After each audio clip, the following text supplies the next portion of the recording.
All right, welcome into Doors Unlocked. We are here for our first episode of the school year. I am your host, Aiden Rutman, joined by Zach Phillip and Jonah Barbin. We're here a little bit to talk about football, talk about soccer, and guys, let's just dive right into it. So we've got a football team that's got a stadium completely renovated, completely different than it was last year. We've got all sorts of money that's been poured into the program, from transfer portal additions to NIL deals to new offensive and defensive coordinators. There is a ton going on, but most importantly, there's a fan base that is excited to turn a corner. It's a short-sighted fan base, and they're ready to see some wins. So let's get into the season preview. What do you guys see from the team this year? Yeah, it's exciting, Aiden. So excited to start another season. Doors Unlocked, brand new, actually, right here. So let's talk about the offense a little bit, right? So new offensive coordinator, new senior offensive consultant, Jerry Kill, head coach of New Mexico State, coming over. Offensive coordinator of New Mexico State, Tim Beck, taking over the offense here. Clark Lee has said, hands off, guys. Hands off. You guys take it. Diego Pavia, their quarterback from New Mexico State, comes in. He seems like he's going to be the guy to start. Also a four-star transfer over from Utah, Nate Johnson. That's been the quarterback battle. I expect them both to get in there, guys. Johnson is a really good pure runner. I think better than Mike Wright. I think he will get in there in a Mike Wright type role when he played under Ken Seals. This is something we talked about on Live from West End. But Diego Pavia is going to start. He's scrappy. He's got swagger to him. You guys both pointed this out. Player comp in the NFL, Gardner Minshew. Let's see some Pavia pandemonium, right? So that is the quarterback room. Offensive line will be improved as well, brought in a lot of grad transfers, and there's depth on that offensive line, so I think they'll be better this year. They will be blocking up front for Cedric Alexander, who will be leading that room. A couple other guys in there. A.J. Newberry has speed. Chase Gillespie's been here for a while, and Moni Jones played on New Mexico State as well. Tight ends are going to be the strength of this offense. We're going to see a lot of two tight end sets. Cole Spence, 6'7", big guy, missed all of last season. He will be a big factor for Vanderbilt. And, of course, Eli Stowers, who is a force from New Mexico State on the athletics freak list. Definitely a guy to watch this year. And then the big question on this offense for me, guys, is going to be this receiving room. You've got Quincy Skinner Jr., you've got Junior Sherrill, you've got Loic Fungi, who came in from Texas Tech. You've got a few more guys. You have an Ole Miss transfer. You have a transfer from Louisiana Monroe. So will it piece together? That's something we've heard in training camp. Hasn't looked great. This offense hasn't been firing on all cylinders overall. We've heard some good things about the defense, though. Yeah, well said, Jonah. I'm equally excited about the offense. I'm going to start here with a statistic about the defense from last year that I think is telling, and hopefully we can move past from. So last year, EPA allowed per play. The defense allowed .147 expected points added per play. Out of 130 teams in the FBS, that ranked 129. That's an efficiency statistic. The Vanderbilt defense was allowing the other team to get chunk plays at the wrong times, and that is something we can't see this year. But I think there is reason for optimism, right? We've got the defensive line has been the talk of fall camp. People are really excited about the defensive line. You got two pillars of linebackers with Longwell and Patterson. And then cornerback is definitely a question heading into the season. But back on the safety end, you've got Dante Carter, who won't be starting. He'll be behind DeRicky Wright and C.J. Taylor, two studs that had tons of interceptions and forced fumbles last year. Jonah and I sat down with a former Vanderbilt player who talked about the defense. Let's take a look at that. We are lucky enough to be joined by former Vandy linebacker Arrington Truesdell here on Doors Unlocked. Arrington, thank you so much for being with us, and here's how we're going to start. Defense this year looks reloaded. Clark Lee completely taking over that unit. They are wowing people in camp. As a former Vandy defensive player yourself, how good can these guys be? So yeah, Jonah, I was never actually fortunate enough to play under a defense kind of guided by Coach Lee, but just going off what I know about him just as a person, I can say without a doubt that this defense will be locked in. Everyone's going to be dialed in, ready to go, ready to play ball, especially when the ball's put down Saturday at noon. Coach Lee, he's an individual who prides himself kind of he and himself and his units on the little things, being locked in to all the attention to details. He wants all his players having an in-depth knowledge and understanding of the game. And he also wants the game to be able to like slow down for his players so that they can go out of there and kind of play the game in a state of flow to where you're not overthinking and worried about who you're good. Like it's just you're out there playing automatic, firing on all cylinders. And just for example, there's guys who I played with like Brian Longwell, Langston Patterson, C.J. Taylor, and then some new guys kind of like Corday Sidner, Zaylen Wood, and they just have a lot of additional pieces. And these guys were monsters when I was still part of the team. So now that they'll have that extra kind of nuanced understanding of the game, I kind of see them really taking it to the next level. And I was fortunate enough to be able to go out to a scrimmage about 3 weeks ago. And that's kind of what characterized the play that I saw. Everyone was flying around the ball, having fun, attacking the man with the ball, and they were just getting after it. So I'm excited for Saturday just to see the guys go out there, play like I know they will play. And I'm just excited for the results. I know that that'll take care of itself. Love it, man. Great to hear. Thanks for joining us, Arrington. I'd like to switch sides of the ball here, talk a little bit about the offense.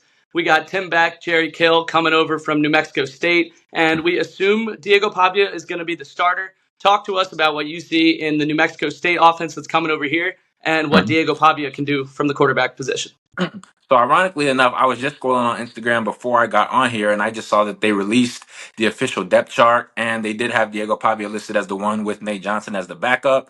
And I mean, I guess something you kind of always have to ask yourself when you have a new offense being brought into a new conference is how well will this translate? Will this work in something like the SEC? And I was kind of just watching and looking over some things, and I went back to the game where New Mexico State came down and played Auburn. Auburn had a top-notch defense last year, and just seeing what they were able to do to Auburn, I think Auburn will be able to vouch and say that this offense is sustainable and it'll work and translate very well to the SEC. So I'm just excited to see how that'll kind of play out and just kind of translating that to Saturday. I think they refer to it kind of like a spread option, and it's really big on you have to be like locked in, dialed into the details, and it's very easy if one man misses his assignment, it's easy for that to go to the end zone. So what I'll be interested to see is how well will Virginia Tech be able to adapt on the fly to this new offense, given they can only look at New Mexico State film from last year. They don't have any kind of current tape to go like, okay, this is what Vanderbilt's going to come out and do. So I think that that's a huge plus factor for Vanderbilt to kind of be able to go out there and they control the narrative of the game because, like I said, Virginia Tech has very limited film to watch from. So I think that if Vanderbilt can come out fire on all cylinders with the spread option, get out to a quick lead, that could be pretty advantageous for the team. Yeah, I'm looking at. I think it's going to be a very methodical offense that's going to move the ball slowly but surely, and with some new weapons. We got Stowers from New Mexico State as well. Yeah. Cole Spence, Quincy Skinner, a lot of weapons. I think this offense can move the ball, and I think a little bit of creativity is really healthy for the Vanderbilt program. Most definitely. Yeah, it's just a curveball. I think Vanderbilt's kind of had a very boring and generic offense, and it certainly hasn't paid much dividend over the last few years. So sometimes change is good. New change can be very good, and I think that that's what we'll be fortunate enough to see come Saturday. Just a change of pace, but for the better. A change of pace for the better, trying to translate everything that they built at New Mexico State to the SEC. We totally agree. So, Arrington, before we let you go, how well will this offense and this defense together translate into a schedule with a tough non-conference game to start, maybe a couple winnable non-conference games in there, and as always, a grueling SEC gauntlet? Take us through the schedule and give us your official record prediction. I got you. I got you. So for starters, let me say that I think that this is a major year for Coach Lee and his staff. I know coming in first year, there's always rebuilding implications, and everyone's going to kind of give the coach the grace to kind of settle in, which is what happened the first year. I think it was 2-10 his first year, and then the next season he kind of shocked everyone, going 5-7. He raised everyone's expectations and made all the fans kind of antsy and anticipating what would come this third year. And then they kind of regressed again and went back to 2-10. So now you have a whole bunch of fans wondering what version of Vanderbilt will hit the field on Saturday. And I can just say I'm extremely excited because, like I said, I was able to get out to a scrimmage and see the work that they've been putting in, the change that's come. And I'm really excited about just the direction that this team is headed in. And just for Saturday, I'm going to rock with my boys. I know that it's a new season, changes, all types of things are being spun around, new stuff is here. But I think that they'll be ready to go. I think they'll kind of catch Virginia Tech by surprise with the mix of their offense. I know Virginia Tech has some ball players. They have guys like I think it's Antoine Peebles, Dorian Strong, Kyron Jones. Like they have a lot of good pieces, but I'm going with my guys. So I'm going Vanderbilt with the win game one. And I think that this coming out strong against Virginia Tech will allow them to catapult into a 3-0 lead as well, or a 3-0 record, which hasn't been done since 2017. I think they followed with Georgia State, Alcorn. So yeah, I think that they'll definitely get those three, put those under their belt. After that, they go to Missouri and Alabama, which are two teams, especially Missouri, has been on the rise as of late. They're kind of hot commodities and teams that I think that they'll probably get the best of Vanderbilt. So now what is that? We're at 3-2, but still nothing to worry about getting into Kentucky and Ball State after that. I think Kentucky's they're one of those wild card SEC teams where it's like, they're going to try to physically impose their will on you. They're going to try to run the ball and get downhill. But I've seen a lot of the guys. The Vanderbilt just brought in a new strength coach, and I've seen like a lot of the guys' bodies transform. Everyone looks a lot stronger, a lot more ready to like go out there and handle the battle of attrition for 4 quarters. So I'm going to give my guys the victory over Kentucky. Ball State, I think that'll be light work. I think they'll handle them as well. All right, 5-2, Um, Arrington. yeah, man. And then I think Texas comes. Now, I know Texas is the new school in town, but Texas always has a stick. I think Steve Sarkisian will have his guys ready to go, and I think that they will get the best of Vanderbilt. So what are we at now? I think that's We're what's five and that? 3. 5-3. Glad we Five agree and on the three. Texas. Okay. See, and then who do they have after that? They go after Texas. Auburn They and go South Auburn and South Carolina for the next Carolina. year. Yeah. See, Auburn. I'm a little fickle on Auburn because they have a top-notch defense, as I noted a little bit earlier. But I don't think that Peyton Thorne and that offense really strike fear into anybody. So based on how things are going right now with this 5-3 record, I'm going Vandy again, 6-3. Okay, and then South Carolina. I think South Carolina's kind of on that same level as Auburn, kind of wild card teams. They have Josh Sellers, new quarterback, but I still think that they're trying to find their identity, still trying to find out who they are post Shane Beamer and Beamer ball. So I think that I'm giving Vandy that one too. So what's that? 7-3. 7-3. Wait, they're Okay, making and a Love then to bowl hear. game. Love to and hear. then oh yeah, both for sure, both for sure. And Both then for after that, I sure. think it's LSU at Death Valley. I hear that's a nightmare. I'm not going out that far on a limb, so I'm gonna go LSU for that one. And then Tennessee. Tennessee's had our number for the last 5 years, and they haven't been seeming to decelerate at all. They continue to get good targets. They have James Pierce. Nico seems to be the truth. Man, they're paying him millions of dollars. I hope he'd be the truth. So I think Tennessee's coming out on top for that one too. But ladies and gentlemen, you heard it here first. I have Vanderbilt going 7-5. I think my guys are going to get it done. I'm excited. I've seen them, the work that they put in. I know that they have done everything that they need to do, and they're going to be ready to go come Saturday. And I'm excited to see what they have in store for the world to see for the rest of this season. Wow. 7-5. 7-5. Arrington Truesdell. Stamp it. Send it in. We will definitely be referring back to the tape Mhm. as the season moves along. Arrington, thank you so much for taking the time. This was an Anytime. absolute pleasure. Hopefully, we can have you on again Of course. real soon. That is former Vanderbilt linebacker Arrington Truesdell and future GM, I hear. Yes, sir. Hey, man, I'm trying to get into it. Just playing my cards right, playing the hand that I'm dealt. We're going to get there one day. Just got to put in the work. That's what it's all about. Arrington, thanks so much for joining us. We'll see you soon. Yes, sir. Anytime, fellas. Yeah, so interesting stuff from former linebacker Arrington Truesdale. Had us at 7-5 on this season. Pretty optimistic take. I know the three of us in the studio don't necessarily share that optimism.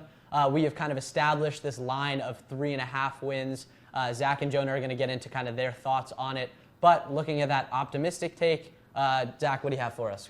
I've got us at 5 wins. So really, I think we've definitely got 3 in the 3 easy non-conference games, right, with Alcorn State, Georgia State, and Ball State. Jonah, I don't know if you disagree on that. And then I think we're going to squeeze this one out against Virginia Tech. Like Arrington said, they don't know what they're getting with this offense. They can watch New Mexico State film all they want. We have too many new characters, right, even a different head coach, though Jerry Kill is going to be in charge of the offense with Tim Beck. And then I think they win one of these easier SEC games, easier in quotes there. But between you got Kentucky, Auburn, and South Carolina. I think we could definitely win that South Carolina game, but I think we squeeze one other out and hopefully get to 5. But I still think that line of 3.5 is unfair. I think 4 is the floor for this team.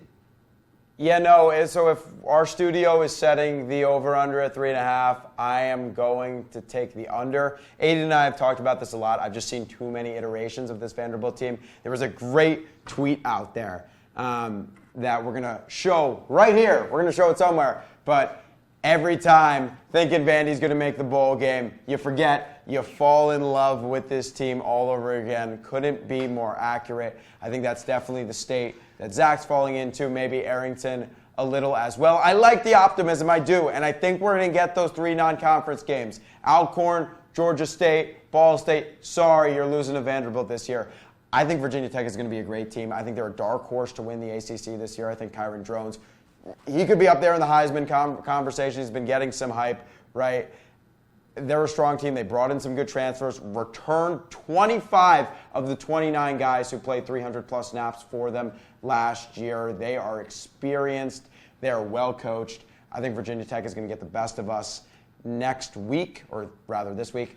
And then the one game I look at, my big thing, I don't think we're going to beat South Carolina because we always say we're going to beat South Carolina and we just never make it happen. The one game I look at is Auburn because Tim Beck's offense and Diego Pavia literally just blew out Auburn at home. I think they fortified a little bit. I think they're a little bit of a better team, but they're not dramatically better in my eyes. That's the one game that I teeter in between. But right now, these guys just haven't shown me enough, especially offensively during camp, to take that over. So 3.5, we'll be tracking it all year. I'm going to go under. I love Arrington's optimism. I love Zach's optimism. But under. So the reason I'm optimistic on this first game is week 1 has proven to be fluky. If you look what just happened in Dublin with Georgia Tech upset over Florida State, this kind of stuff happens in week 1. This is a put up or shut up year for Vanderbilt football, especially this game, right? This is one game. It's not in the SEC, but they can really show what they have this year, show that the tides are turning within this program. This is a big game for Clark Lee, for Diego Pavia, right, to silence the haters. This is a massive game. I think they come out with some serious energy. I get it, but I think a lot of those flukes in week 1, sure, can come from not knowing a team, right? And they definitely don't know this team because this is a brand new team, right? Virginia Tech, Arrington was saying it right. A lot of what their film study has to be is of New Mexico State and New Mexico State's offense. But on the flip side, a lot of those upsets come from a team not having chemistry. And Virginia Tech has played a bunch of games together, and that is something that they are not going to need to be familiarizing themselves with week 1. That's why I'm going to ride with Virginia Tech. I've got one matchup for us Please. to watch this week, and that will be Cole Spence, 6'7" tight end for Vanderbilt. We really haven't seen much of him. He didn't play last year. I did a little research. The tallest starting defensive player that is not on the defensive line for Virginia Tech is 6'3". They're going to struggle to guard a 6'7", huge catch radius tight end like Spence. So hopefully Jerry Kill can, as he's been known to do, can scheme him up and he can grab a catch for us. And Zach, we talked about those 2 tight end sets that they're going to be running a lot out of this offense because of how good Stowers is as well and how he plans to factor into this offense. So if they can be running a lot of sets with those 2 big tight ends, they could maybe feast over the middle of the field here. Yeah, I think it's interesting. It's funny. Jonah sits here as a senior. I'm a senior as well. Zach is a junior. You kind of lose that optimism every year. There's a little bit more. And like Jonah said, we've seen it every year. And this is now our 4th year seeing it. I'm with you on the 3.5. I think I'm going with the under. I've actually flirted with the under 2.5 at times for Vanderbilt, questioning whether or not they can win that Georgia State game. But first and foremost, I think this Virginia Tech game is really challenging. Lee talked about it a lot at his press conference today, said they're not sure how this first week is going to go, but he thinks the hallmark of a sign of a good team is how can you improve throughout the season? How can you be better week 12 than you were week 1? So that's definitely something to look forward to. But kind of moving on off from football and towards soccer, much more optimistic outlook. We've got an excellent soccer team down here playing at the Plex. Started the season 2-0-1 with a win against Belmont in their home opener, a win against St. Mary's in their second home game, total of 9-1 goal deficit or differential. I don't know. What are you guys seeing from this team? Yeah, well, first of all, congratulations to Darren Ambrose. 100th win as a coach really speaks to the program that he's been building. Look, I think there's a lot of hype around this team. And if you want a team to back this year, especially this fall, as a Commodore fan that wants to see success, back this soccer team. They returned 18 players, including their top 7 scorers, Rachel Doreski, Ella Eggleston, who we talked about on the podcast, injured, then was supposed to come back, didn't come back. So a big part of this season is going to be how healthy is Eggleston down the stretch, right? Addie Porter has been good. You have 2 strong goalkeepers back there, Woj and Divine, who had 9 shutouts, which was the most since 2019. And then some strong freshmen and some strong transfers. And Aiden, I've said this a couple times. I probably sound like a broken record to you, but I really do believe this. It's the same formula in a different sport as Shea Ralph has built in women's basketball.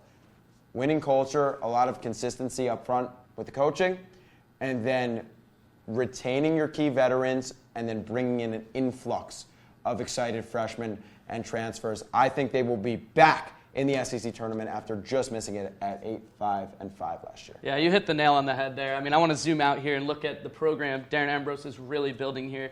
This is what a good program looks like, right? This team will be successful for years to come. They're retaining the players. They're getting the top transfer or the top transfers and the top recruits. This program is going to be successful moving forward. Yeah, absolutely. I think the sky's the limit for this team. We've talked a lot in past years about struggling to score goals from the outset of the season, and it looked like that might be the case. Season opener 0-0 draw with number 21 Georgetown, but they came back home. They scored 9 goals across 2 games. Looks like they're firing on all cylinders. And I'm excited to see how they play, especially down the non-conference stretch as stuff gets a little more challenging, and then into the SEC schedule when stuff gets really grueling and one of the most competitive conferences in the nation. With that said, I think we're going to wrap it up here. It's great talking with you guys as always, unlocking the doors, if you will. Thank you guys for listening.